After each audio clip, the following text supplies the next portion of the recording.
Assalamualaikum warahmatullahi wabarakatuh. Perkenalkan, nama saya Anissa Ayu Nuryanti dari Pendidikan Teknik Boga, Fakultas Teknik Universitas Negeri Yogyakarta. Nomor induk mahasiswa 19511241010. Di video kali ini saya akan mempresentasikan hasil dari terjemah jurnal yang berjudul Penentuan Aflatoksin M dan logam berat di merek susu formula bayi tersedia di pasar Pakistan. Aflatoksin M1 dan logam berat yang merupakan senyawa toksik perlu dipantau terus-menerus untuk menghindari penyakit di antara konsumen makanan yang terkontaminasi dengan racun seperti itu.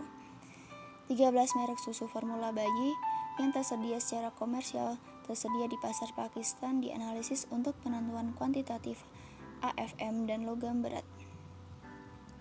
Masing-masing melalui uji ELISA dan spektrofotometer serapan atom. Konsentrasi besi di semua merek yang diuji ditemukan dalam kisaran normal, sedangkan konsentrasi seng dan nikel ditemukan melebihi normal standar. Peningkatan level aflatoksin, besi, dan seng dalam beberapa merek IFM yang diuji menunjukkan bahwa diet yang sepenuhnya didasarkan pada merek-merek IFM ini dapat menimbulkan implikasi kesehatan yang parah pada komunitas yang paling rentan, yaitu bayi. ASI menjadi sumber yang kaya semua nutrisi dasar adalah satu-satunya makanan untuk bayi selama beberapa bulan awal kehidupan mereka. Bayi hingga usia 6 bulan mengalami beberapa perubahan rentan dalam pertumbuhan dan perkembangan. Namun, masih dilaporkan bahwa formula bayi ini mencakup sejumlah senyawa beracun seperti aflatoksin, logam berat, melamin, residu hormon, nitrat, antibiotik, dan residu pestisida. Kesehatan bayi juga dapat terkena dampak buruk karena pemberian makanan yang lama pada makanan yang terkontaminasi aflatoksin M1, yaitu susu dan susu formula bayi, dan juga produk terkait. Peningkatan kadar aflatoksin M juga dapat menyebabkan karsinoma hepatoseluler, imunosupresi, serta efek teratogenik dan mutagenik termasuk gangguan ginjal dan hati. Aflatoksin adalah metabolit sekunder jamur termasuk Aspergillus niger, Aflavus, A. parasiticus, dan A. nominus. Aflatoksin dilaporkan menyebabkan 0,025 sampai 0,15 juta kasus karsinoma hepatoseluler setiap tahun. Ada beberapa jenis aflatoksin dan toksisitasnya di peringkat dalam urutan yang bisa dilihat.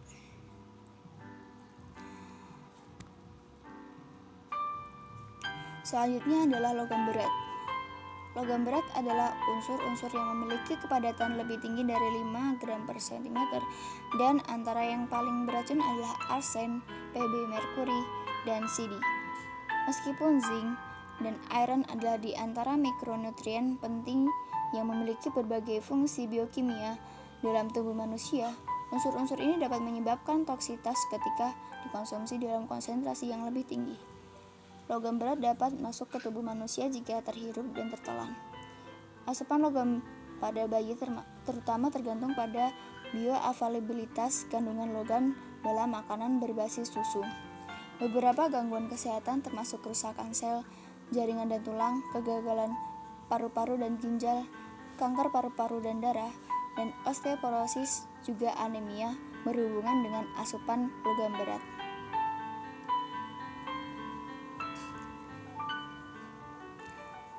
Untuk koleksi sampel sendiri, IFM terdiri dari 13 merek berbeda yang digunakan untuk bayi berusia 1-6 bulan dibeli dari toko obat dan pasar lokal. 10 sampel masing-masing merek IFM dikumpulkan dan analisis dilakukan dalam rangkap 3. Sampel disimpan dalam lemari es sampai dianalisis.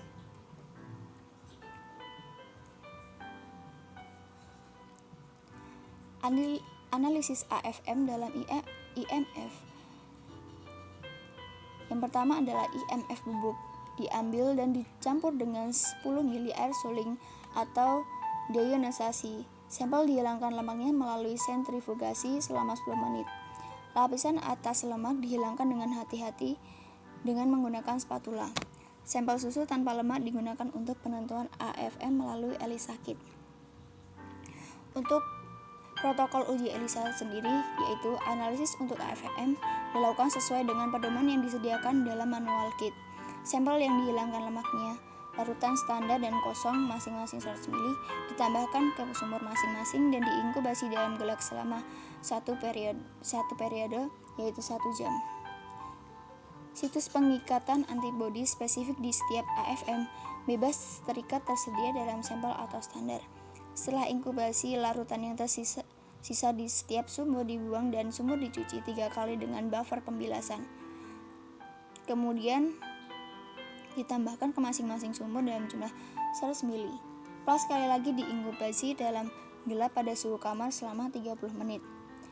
Larutan yang tersisa dibuang dan sumur plat mikrotiter dicuci lagi 3 kali dengan buffer pembilasan. Setelah pengeringan, 100 ml larutan substrat ditambahkan di setiap sumur dan plat diinkubasi pada suhu kamar. Setelah 30 menit, 100 ml larutan stop ditambahkan ke masing-masing sumur. Absorbansi masing-masing sumur pada 400 nm dibaca melalui pembaca ELISA. Konsentrasi AFM dalam sampel dihitung melalui kurva kalibrasi standar. Selanjutnya, penilaian logam berat dalam merek IFM. Aparat dan bahan kimia. Semua bahan kimia dan reagen yang digunakan memiliki tingkat analitik yang diberi dari merek Semilkas AS Hot Plate, digunakan untuk pencernaan sampel. Spektrofotometer serapan atom api digunakan untuk analisis logam berat. Standar untuk logam berat dibeli dari bahan kimia CPI terbatas. Sampel dan standar diencerkan dengan air suling ganda untuk menghasilkan volume akhir.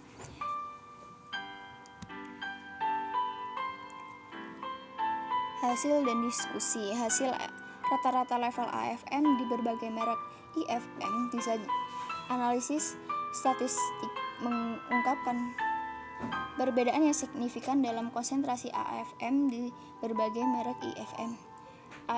AFM ditemukan positif dalam 7 merek, sementara kisaran AFM di semua merek yang diuji adalah kurang lebih 0,00 sampai 0,18 mg per kilogram.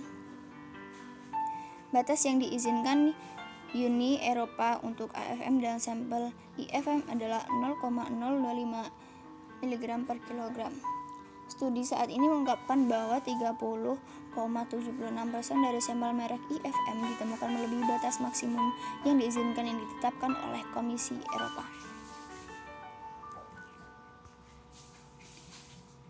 Untuk penentuan logam berat pada merek IFM, dari hasil elemen mineral dalam sampel IFM dari berbagai merek disajikan pada tabel tersebut adalah analisis statistik menunjukkan perbedaan yang signifikan dalam konsentrasi elemen mineral antara berbagai merek. Namun perbedaannya tidak signifikan untuk PB dan CD. Konsentrasi elemen mineral dapat berbagai merek ditemukan dalam urutan besi lebih besar dari zinc dan lebih besar dari nikel. Logam berat seperti BP dan CD ditemukan di bawah batas deteksi di semua merek yang diuji, menunjukkan adopsi praktik manufaktur yang baik untuk produsen IFM untuk mengendalikan logam berat yang sangat beracun ini. Kesimpulan dari jurnal tersebut adalah hasil penelitian saat ini menunjukkan bahwa konsentrasi logam beracun PB dan CD dalam sampel IFM terdeteksi dalam batas aman. Tingkat besi juga ditemukan dalam rentang normal, tetapi tingkat zinc dan nikel di beberapa merek IFM ditemukan di atas rentang normal.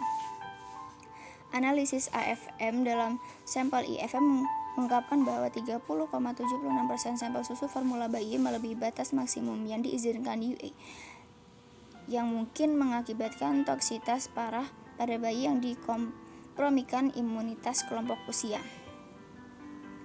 Tingkat level AFM, zinc dan nikel di beberapa merek IFM menentukan pengawasan dan penerapan peraturan untuk menghindari implikasi kesehatan yang parah dan tidak dapat dipulihkan sebagai akibat dari bioakumulasi senyawa beracun ini pada bayi.